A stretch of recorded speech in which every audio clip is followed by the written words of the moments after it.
ओम नमः शिवाय। नमस्कार दोस्तों, स्वागत है आप सभी का आपके अपने यूट्यूब चैनल खुशहाल ज़िंदगी में। दोस्तों, आज की वीडियो में हम बात करेंगे वट सावित्री व्रत के बारे में। यह व्रत साल 2023 में किस दिन रखा जाएगा, व्रत के पहले बाल आपको किस दिन धोने हैं, व्रत में आपको कौन से विशेष नियमों का ध्यान रखना चाहिए, व्रत में आपको केवल नए साड़ी या नए कपड़े का ही प्रयोग करना है या आप पहले से प्रयोग किए हुए वस्त्र का भी प्रयोग इस व्रत के दौरान कर सकते हैं। यानी कि पहले की पुरानी साड़ी को साफ करके इस पूजा में धारण किया जा सकता है या नहीं। आज के दिन किन विशेष चीज़ों का दान सुहागिन महिलाओं को अवश्य करना है, साथ ही जानेंगे कि पीरियड्स के दौरान आपको यह व्रत किस प्रकार से रखना है। इस व्रत में आपको किस प्रकार का भोजन लेना है और कितनी बार भोजन लेना है, इस प्रकार की तमाम जानकारियाँ जो नवविवाहिता महिलाएं हैं उन्हें अवश्य इन नियमों का ध्यान रखना चाहिए। इसके बाद ही नियमों को जानकर व्रत को आरंभ करना चाहिए। दोस्तों, प्रत्येक वर्ष ज्येष्ठ मास की अमावस्या तिथि पर सभी सुहागिन महिलाओं द्वारा पति की लंबी आयु तथा सुखी वैवाहिक जीवन की कामना के साथ वट सावित्री का व्रत रखा जाता है। साल 2023 में ज्येष्ठ मास के कृष्ण पक्ष की अमावस्या तिथि 18 मई रात्रि 9:42 से प्रारंभ होगी। इसका समापन 19 मई को रात 9:22 पर होगा। उदया तिथि को मानते हुए वट सावित्री और अमावस्या व्रत 19 मई को रखा जाएगा। इस दिन शुक्रवार का दिन होगा और इस दिन शोभन योग का निर्माण हो रहा है, जो कि संध्या काल 6:17 तक रहेगा। इस अवधि में पूजा पाठ करने से विशेष फलों की प्राप्ति होती है। पौराणिक मान्यताओं के अनुसार वट सावित्री व्रत के दिन सुहागिन महिलाओं द्वारा वट यानी कि बरगद पेड़ की पूजा की जाती है। मान्यता है कि इस दिन इस वृक्ष में भगवान ब्रह्मा, विष्णु और महेश का वास होता है और इस दिन बरगद के पेड़ की पूजा करने से पति और परिवार को सौभाग्य का आशीर्वाद मिलता है और पति की अकाल मृत्यु का भय टल जाता है। वट सावित्री व्रत के दिन पतिव्रता स्त्री वट वृक्ष की परिक्रमा करती हैं और चारों ओर कलावा बांधती हैं। माना जाता है कि ऐसा करने से पति को लंबी आयु मिलती है, संतान की प्राप्ति होती है, मनोकामनाएं पूर्ण हो जाती हैं। साल 2023 में मलमास यानी कि अधिक मास लग रहा है। इसे लेकर लोगों के बीच संशय की स्थिति बनी हुई है कि जो हमारी नवविवाहिता बहनें हैं उनके द्वारा इस व्रत को आरंभ किया जा सकता है या नहीं। इस बार तो बिल्कुल जो अधिक मास है, जिसे कि हम सब पुरुषोत्तम मास के नाम से जानते हैं, वो अभी आरंभ नहीं हुआ है। इसके आरंभ होने से पहले आप जितने भी व्रत कर रहे हैं इन्हें आप पहली बार बेझिझक कर सकते हैं। जो पहली बार व्रत आरंभ करना चाहते हैं वो इस व्रत को इस बार यानी कि 18 मई दिन शुक्रवार को जो वट सावित्री का व्रत पड़ रहा है, बिल्कुल बेझिझक इस व्रत को आप आरंभ कर सकती हैं। इस बार क्योंकि वट सावित्री का व्रत शुक्रवार को पड़ रहा है, इसके एक दिन पहले ही बाल इत्यादि धोने का नियम है, क्योंकि अमावस्या पर सुहागिन महिलाओं द्वारा वैसे भी बाल नहीं धोए जाते और वैसे भी हमारे यहाँ नियम है कि जिस दिन हम व्रत धारण करते हैं उस दिन बाल नहीं धोआ जाता, उसके एक दिन पहले ही नहाए खाए यानी कि बाल धोकर शुद्ध सात्विक भोजन लिया जाता है।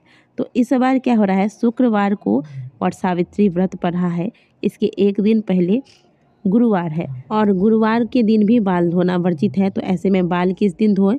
आप जितनी भी माताएं बहनें हैं व्रत करना ही है, वह सभी बुधवार को ही हो सके तो बाल धो लें और आप शुद्ध सात्विक भोजन लेना आरंभ कर दें। अब अगला सवाल है कि क्या वट सावित्री के व्रत को जो महिलाएं धारण करती हैं, जो माताएं बहनें व्रत रखती हैं, उन्हें नई साड़ी ही लेनी है या फिर वो पहले की रखी हुई साड़ी को भी धोकर प्रयोग कर सकती हैं? तो देखिए, जो हमारी बहनें हैं जो पहली बार इस व्रत को आरंभ कर रही हैं, जिनका अभी अभी विवाह हुआ है और इस व्रत को अभी अभी वो पहली बार आरंभ करने वाली है, तो ऐसी जो बहनें हैं वो नई साड़ी का ही प्रयोग करें।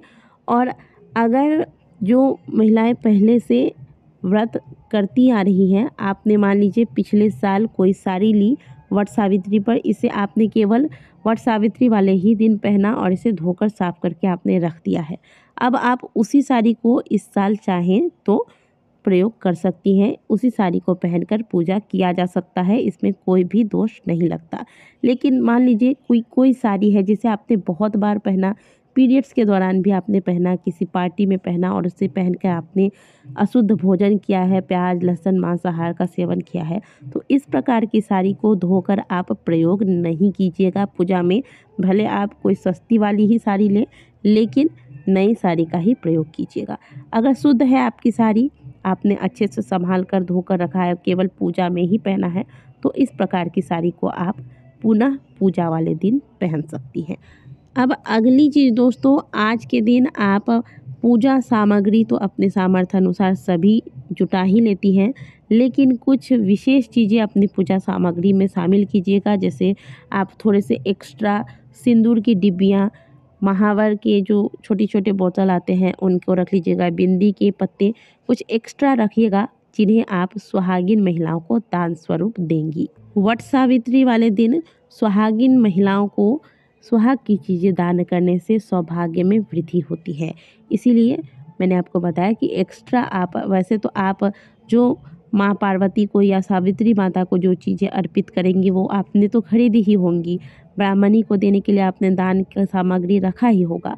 लेकिन इसके अलावा अगर सामर्थ्य है तो आप कुछ सिंदूर की डिब्बी या फिर बिंदी के पत्ते, ये सब एक्स्ट्रा खरीद कर रखें और इनका दान सुहागिन महिलाओं के बीच करें। अब पीरियड्स के दौरान वट सावित्री के व्रत को किस प्रकार से करें, ये जान लेते हैं। देखिए, व्रत करने में किसी भी प्रकार का दोष नहीं लगता। पीरियड्स के दौरान आप व्रत अवश्य कीजिएगा, ताकि आपका जो सालों का व्रत का जो नियम है यह खंडित न हो।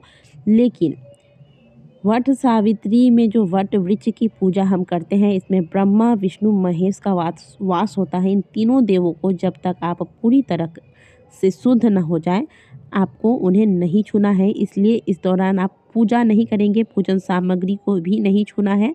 अगर आप पहले से पूजा की सामग्रियों की व्यवस्था कर लेते हैं और घर में कोई और सुहागिन महिला है तो उनके द्वारा आप वृक्ष की पूजा इत्यादि करवा लें।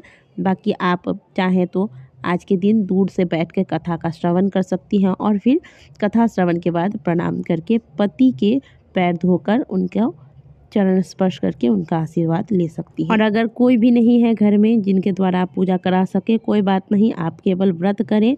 कहीं पर कोई महिला अगर यह व्रत कर रही हैं तो वहां जाकर बैठकर कथा का श्रवण करें।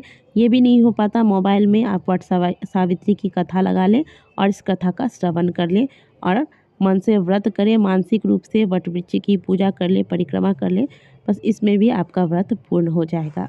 व्रत में आपको भोजन कितनी बार करना है यह भी जान लेते हैं। देखिए, वट सावित्री के व्रत में महिलाएं प्रातःकाल सबसे पहले उठकर स्नान इत्यादि कर लें और इसके बाद सुंदर सी लाल रंग की, पीली रंग की, नारंगी रंग की या हरे रंग की साड़ियाँ पहनकर सुंदर से 16 श्रृंगार करके तैयार हो जाएं, पूजा पाठ इत्यादि कर ले। जब तक पूजा नहीं हो जाती संपन्न, तब तक आपको जल भी नहीं लेना है। पूजा में महिलाएं जो मिठाई, फल, मेवा, खीर, ककड़ी, तरबूज, भीगा हुआ चना आदि या फिर जिनके यहाँ जिस प्रकार के पकवान बनाकर भोग लगाने का रिवाज है, वो सभी बनाकर जो भी चीज़ें आप पूजा में शामिल करते चढ़ाते हैं, इन सभी चीज़ों को प्रसाद रूप में आप ले सकती हैं। वट सावित्री के व्रत में नमक का सेवन नहीं किया जाता है। अब जो लोग व्रत नहीं रखती लेकिन पूजा करना चाहती हैं तो वो पूजा पाठ करने के बाद शुद्ध सात्विक भोजन ले सकती हैं। लेकिन जो लोग प्रॉपर व्रत रखते हैं उनको नमक का सेवन नहीं करना है। चलिए अब जानते हैं वट सावित्री व्रत की पूजा के दौरान आपको कौन कौन सी सामग्रियां हैं जिनको अवश्य पूजा में शामिल करना चाहिए। कच्चा सूता, बांस का पंखा, लाल कलावा, बरगद का फल, धूप, मिट्टी का दीपक, घी, फल में आम, लीची या अन्य मौसमी फल, फूल, बतासे, रोली, कुमकुम, इत्र, सुहाग की चीज़ें, पान, सुपारी, नारियल, अक्षत तथा दक्षिणा स्वरूप देखने के लिए नकद रुपये, पूड़ियाँ, भिगोए हुए चने, जल से भरा हुआ कलश, मिठाई, घर में बने हुए पकवान इत्यादि आपको आज के दिन पूजा में शामिल करने चाहिए। बाकी अलग अलग क्षेत्र में अलग अलग प्रकार से इस व्रत के दौरान पूजा इत्यादि किए जाते हैं और कुछ विशेष सामग्रियां भी पूजा में शामिल की जाती हैं। तो आपके अपने क्षेत्र में जिस प्रकार से जिन सामग्रियों के साथ इस पूजा को किया जाता है उनको अवश्य शामिल कीजिएगा। तो वट सावित्री व्रत से जुड़े हुए कुछ विशेष महत्वपूर्ण जानकारियाँ आज के वीडियो में हमने आपको दी हैं। आशा करते हैं कि दी गई जानकारी आपको अच्छी लगी होगी। वीडियो अच्छी लगी है तो वीडियो को लाइक कीजिएगा।